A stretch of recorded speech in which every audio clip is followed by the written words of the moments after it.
এখন কেক কাটবো, finally cake কাটার সময় হয়ে গেছে, আর অনেক সময় হয়ে গেছে, অনেক গেলাম এখানে, যতটুকু মজা নেওয়ার মজা নিলাম। আর সবাইকে একটা কথা বলে, thank you so much guys, সবাইকে অসংখ্য অসংখ্য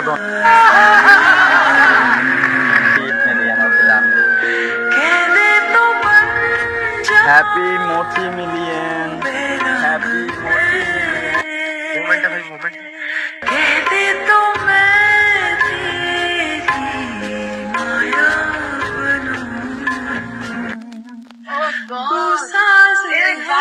मेरा प्यारा बच्चा, हाँ मेरा प्यारा বললাম পুরোটা খাওয়া শেখানো সম্ভব না, যতটুকু খাওয়ার খাইছি, আর বাকি এখানে অনেক বাইক দাদা। কাম সেরা ফেলেছেন ভাই, আপনি কাম সেরা একদম বাম্পার মাছ।